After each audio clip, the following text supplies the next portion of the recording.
क्या अयोध्या में होगा मोदी और नीतीश का मिलन?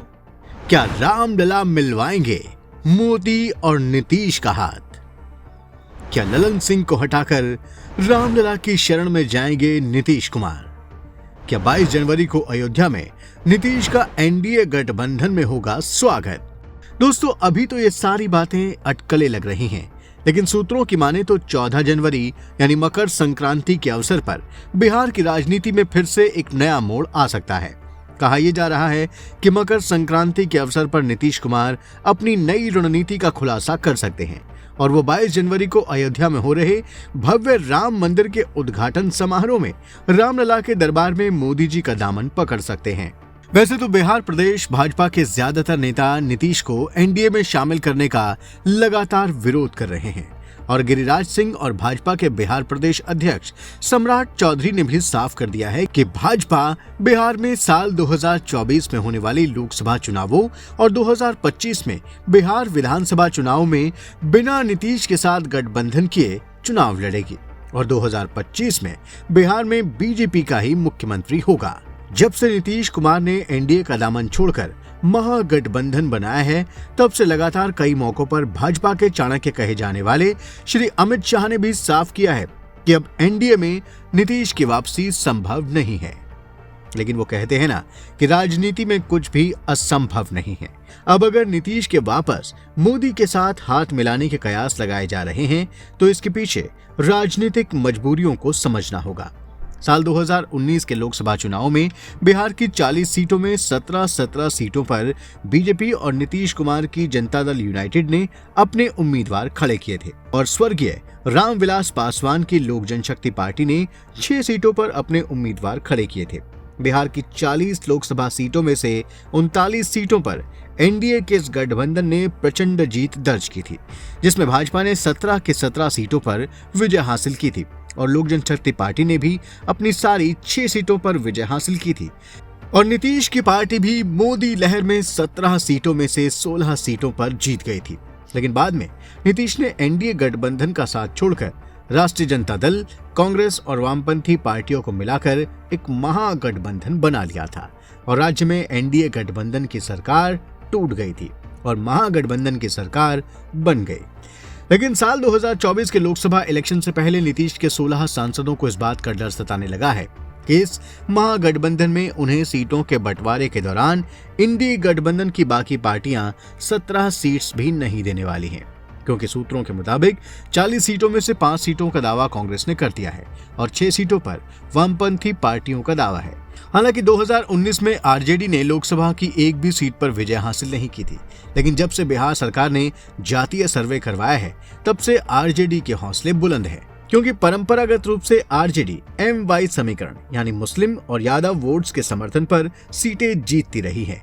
जातीय सर्वे के हिसाब से बिहार में मुस्लिमों की आबादी 17% से कुछ ज्यादा है और पिछड़े वर्गों की जातियों में यादवों का हिस्सा 14% से कुछ ज्यादा है। अब ऐसे में कुछ और पिछड़े वर्गों का समर्थन अगर आरजेडी को मिल जाता है, तो वो तकरीबन 32 से 35% के वोट्स पर अपनी हिस्सेदारी तय कर लेती है।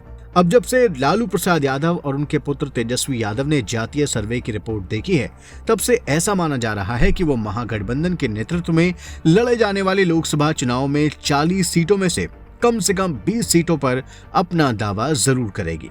तो कुल मिलाकर अगर कांग्रेस की 5 सीटें और वामपंथी पार्टियों की 6 सीटों की दावेदारी के साथ आरजेडी की 15 सीटों की दावेदारी को जोड़ लिया जाए, तो लोकसभा की 40 सीटों में से इन्हीं 3 पार्टियों का दावा 31 सीटों पर हो जाता है और बाकी बची 9 सीटों पर नीतीश की पार्टी दावा करने की स्थिति में रह जाती है। तो नीतीश के सामने अब सबसे बड़ा सवाल यही है कि पिछले चुनाव में एनडीए गठबंधन में रहते हुए उसके पास लड़ने के लिए 17 सीटें थीं, जिनमें से 16 सीटों पर वो विजयी हुए थे। क्या नीतीश अपनी ही पार्टी के 16 सांसदों में से कुछ सांसदों को हटाकर सिर्फ 9 सीटों पर लड़ने के लिए तैयार होंगे? इसके अलावा सवाल यह भी है कि क्या 9 सीटों पर लड़कर भी नीतीश सारी सीटें जीत पाएंगे, और अगर जीत भी गए तो क्या इंडी गठबंधन में 9 सीटों वाले नीतीश को प्रधानमंत्री बनाने का विचार होगा? बस यही वो वजह है कि ना तो इंडी गठबंधन नीतीश को संयोजक बनाने पर तैयार हुआ और ना ही प्रधानमंत्री के दावेदार के रूप में ही स्वीकार कर रहा है। अब ऐसे में नीतीश कुमार के पास विकल्प बहुत सीमित रह गए हैं। यही वजह है कि जिन ललन सिंह को आरजेडी के करीब माना जाता था, और वो ललन जो भाजपा के धुर विरोधी थे, उन्हें ही नीतीश ने हटाकर एनडीए को एक बड़ा संकेत दे दिया है। इसके बाद खुद जनता दल यू के राष्ट्रीय प्रवक्ता केसी त्यागी ने भी हल्के फुल्के ढंग से नीतीश के इस मैसेज को प्रेस के सामने जाहिर कर दिया कि उनका राजनीति में किसी से बैर नहीं है। इसके अलावा खुद नीतीश कुमार ने भी ललन सिंह के जनता दल यूनाइटेड के राष्ट्रीय अध्यक्ष के पद से इस्तीफा देने के बाद इंडी गठबंधन के अगुवा कांग्रेस को भी ये संदेश दे दिया है कि नीतीश उनके साथ चलने से अब कतरा रहे हैं। नीतीश ने कांग्रेस पर यह आरोप भी लगा दिया कि कांग्रेस नीतीश सरकार के किए गए अच्छे कामों का प्रचार नहीं कर रही है। ललन सिंह से इस्तीफा लेते ही नीतीश खुद अपनी पार्टी के अध्यक्ष बन गए और राष्ट्रीय जनता दल को भी ये संदेश दे दिया कि उनके करीबी ललन सिंह अब पार्टी की नीतियों को प्रभावित करने के लायक नहीं रहे। अब बात करते हैं कि क्यों अयोध्या में ही मोदी जी और नीतीश कुमार का मिलन संभव हो सकता है। लेकिन उससे पहले हमने मकर संक्रांति का जिक्र भी किया है, तो उसके बारे में आपको पहले बता देते हैं। बिहार की राजनीति का मौसम अक्सर मकर संक्रांति के अवसर पर नेताओं के यहाँ होने वाले दही चूड़ा भोज में ही तय हो जाता है। नीतीश भी एनडीए गठबंधन से मकर संक्रांति के दही चूड़ा भोज के दौरान ही अलग हुए थे। सो इस बार भी 14 जनवरी यानी मकर संक्रांति के दिन ही इस बात की संभावना है कि नीतीश भाजपा की तरफ कोई ऐसा संदेश भेजें जिससे भाजपा उन्हें एनडीए गठबंधन में लेने के लिए तैयार हो जाए। हालांकि एनडीए गठबंधन में पहले से ही नीतीश से अलग हुए उपेंद्र कुशवाहा हैं। इसके अलावा नीतीश के साथ 36 का आंकड़ा रखने वाले चिराग पासवान भी है, जो मोदी के बहुत करीबी माने जाते हैं। चिराग पासवान की लोक जनशक्ति पार्टी रामविलास भी बिहार में महागठबंधन के खिलाफ उतरने में पूरी तैयारी कर रही है। लेकिन अगर मोदी चाहें तो चिराग, नीतीश और उपेंद्र कुशवाहा तीनों को एक मत कर सकते हैं।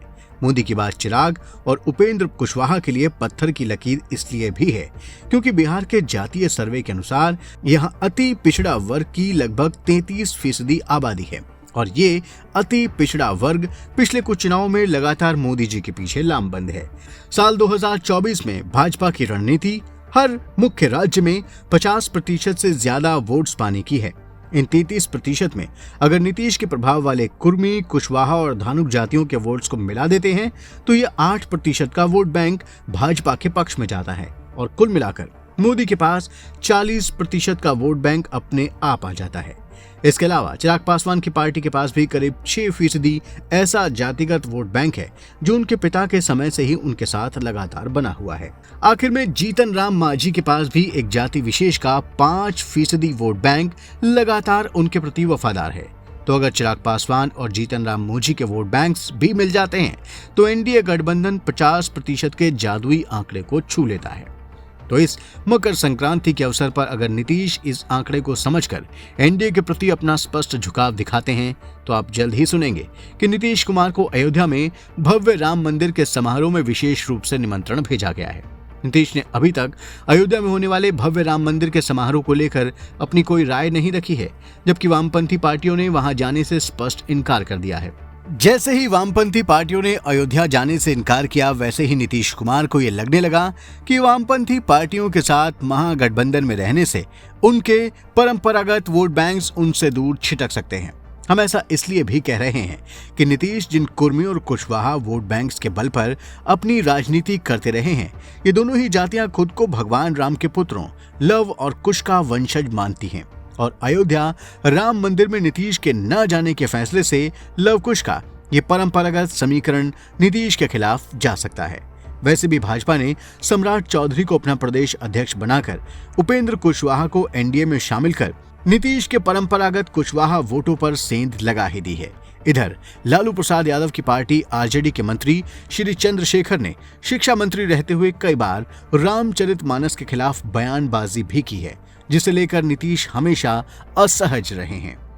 कांग्रेस के कई नेता भी सनातन धर्म के खिलाफ कई बार बोल चुके हैं।